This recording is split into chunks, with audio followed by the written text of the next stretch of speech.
So hey everyone, welcome back to Bow and Arrow Garage. So I'm getting the truck ready to pull the old engine and put the new engine in. So I've done some work off camera just because of the difficulty of getting the shots. So basically I pulled the starter, I pulled the crank position sensor, and then I removed most of the transmission mount bolts, and that's about it underneath the vehicle. There's a few things I have to do up top, and then we're going to be ready to start pulling the engine. So I'll give you a time lapse with a couple of things on top, and then we'll go from there.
Okay, I went ahead and pulled the bolts out of the transmission, and so now I'm going to pull the engine mount bolts out, give it a final look over. It looks like everything is taken loose. Okay, there's one of my engine mount bolts.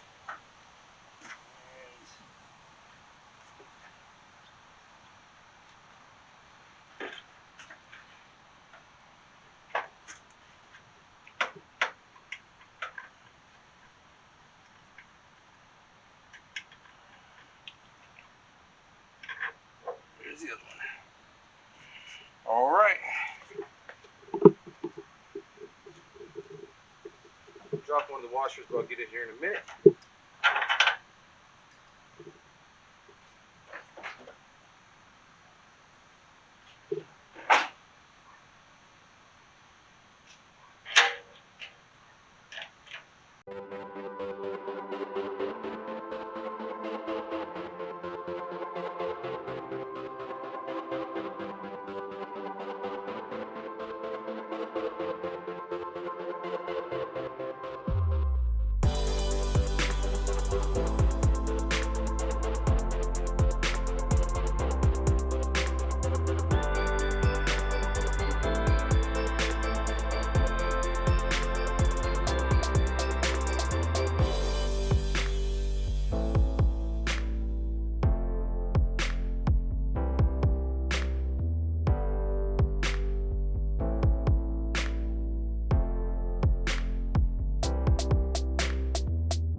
So I'm priming the engine. You can see that I have the valve covers back off, and I'll show the videos of what I did earlier. But basically what I've done is I have tied into the oil galley port on the side of the engine.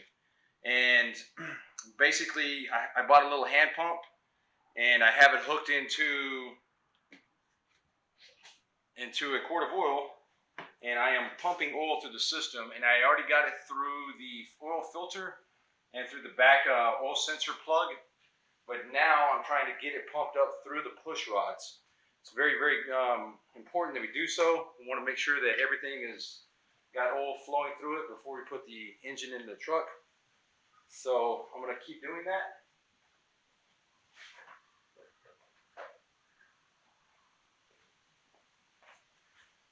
And then I'll put oil in the engine, put the valve covers back on.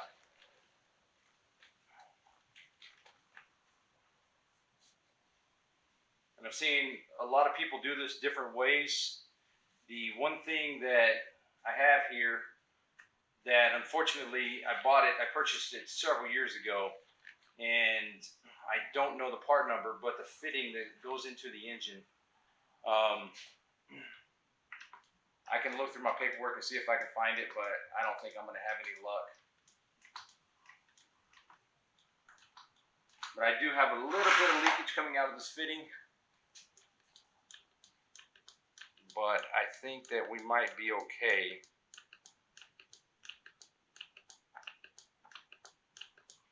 because the amount of oil that I'm pumping out is a very, very little bit that's leaking out the drain plug, so I think we're okay. And so far, I've pumped about a quart of oil into the engine. So, okay, I actually do see some oil seeping out of one of my push rods. And I don't think it's on camera, but I'm going to go ahead and keep doing it. That's a good sign. That's what we want to see right there. So I'm going to come around here. And I don't have any on this side. Let me go ahead and swing the camera around a little bit and I'll show you what I'm talking about. You can see that one right there. You can see that rocker right there in the center of the screen. You can see the oil coming through the push rod hole. And some people say it's not necessary, but I'm going to try to get all of them to pump up like that.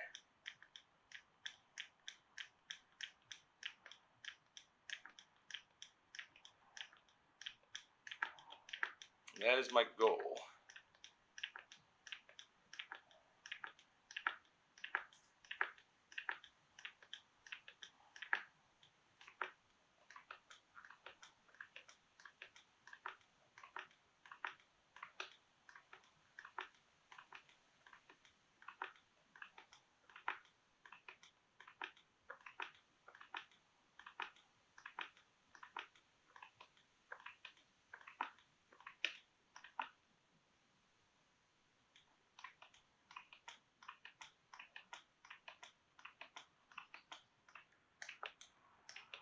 Okay, so I've got oil in 5 of the 8 rockers on this side.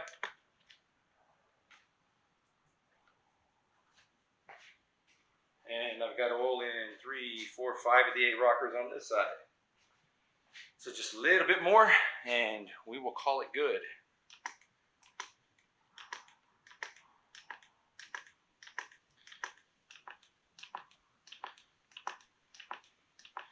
Alright, so that's all 8 on the left side. And I'll show you a good shot of that when I'm done. And I'm whacking one more on the right side. So I'm going to just go ahead and finish out this quart.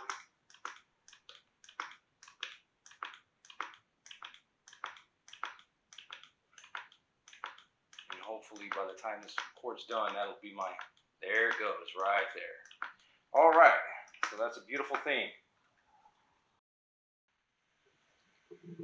Okay, so what I wanted to show was, as you can see the oil residue on each of the rockers where the push rod tips sit.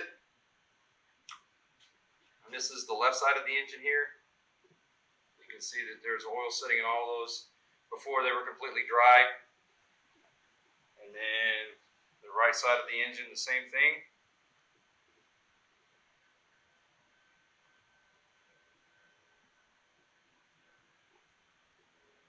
So I used this kit. I bought it at O'Reilly's. It's a quart and gallon fluid pump, and it's made by Performance Tool, and it's a W1139.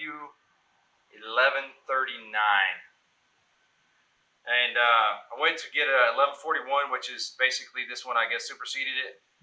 It actually worked pretty well. It says it's for both a quart and gallon fluid pumps, but it would not fit the gallon size, so I had to use the smaller one. Because I took this oil gallery plug out from the side of the engine here, and I tightened up. I put in this brass fitting, and I wish I knew the part number for you guys, because on pretty much every video, every forum I looked, nobody gave a part number. But I happened to buy that probably 5 or 6 years ago, and never used it. And so I saw that it might fit, so I put it in there, and sure enough, it leaked a little bit, but it built up enough pressure to pump the oil through the engine. So the first thing I did is I hooked up, and I had the filter off, and so I basically just pumped until oil went through the filter. That way, if there was any trash or debris, it would just push out overboard. Then I put the filter on, and then so what that did is if you remember the barbell video, then it forced the oil up to this gallery. And so I had, this is the oil pressure boss right here, and I had that open, and I kept pumping until oil came up to there. This is actually the plug that goes in the side of the block over there where I have the fitting in right now, and this is where your oil pressure sender would sit. So then I put this plug in here, and I just started pumping, and I pumped about 2.5 quarts of oil through the engine before the oil actually came up through the push rods. So now I feel very confident that when I start up the engine, it's not going to be a dry start. So I'm going to go ahead and put the valve covers back on, and I'm going to get this thing installed in the truck.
So the other night, we got the engine installed, and it was pretty tough. I had a lot of difficulty lining up the dowel pins on the transmission to the engine.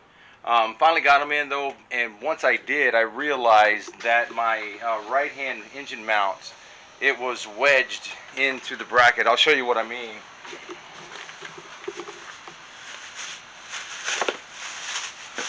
This is the one off the left side. I went ahead and replaced them both.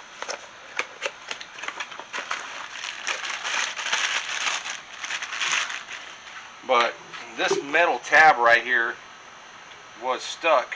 It was a metal tab surrounded by rubber, and it was stuck in the center hole of the bracket where it went, and it was wedged in there, and I had a very difficult time getting it out, and ended up destroying the right-hand engine mount. So I went ahead and replaced them both. The left one was okay. I'm going to keep it for spare.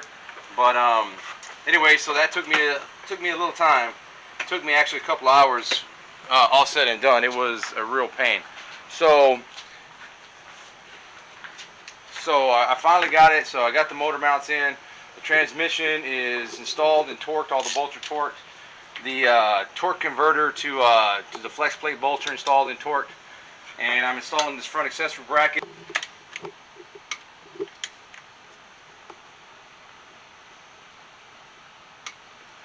So like I said, I'm going to go ahead and just get these torqued down. There's 4 bolts that hold the mounting bracket to the engine, and then the 2 bolts that hold the alternator on. There's actually, I lied, there's another bolt that goes on the side for the mount bracket, and it's right here. I think there's a ground wire that goes under it, but I'm just going to go ahead and torque it now so I don't forget, and then if ground wire goes under it, I'll pull it back out. So hey everyone, I'm going to go ahead and conclude the video here. As you can see behind me, it's gotten dark, and I would have really liked to have gotten further on the truck this weekend, but I just ran out of time. So it is what it is. You know, we'll revisit it next weekend. There's a couple of things that I was going to do. I wanted to go ahead and upgrade the intake, put bigger injectors in, because the cam kind of requires a little bit bigger injectors. You can use the stock injectors, but at some point it's going to cause them to fail because they're going to be overworked basically. And so eventually I'm going to change those, but I think right now I'm going to go ahead and put everything back together with the stock components and just get the truck running. I want to see how the engine performs and make sure everything is good before I go and spend any more money on it. I also want to go ahead and change the exhaust on it at some point, but right now I'm going to go ahead and just go with what I have, get the engine going, get the truck running again, and then I can address those issues down the road. So if you enjoyed this content, please like, share, subscribe. Make sure you ring that notification bell so you never miss another video. We look forward to seeing you next time.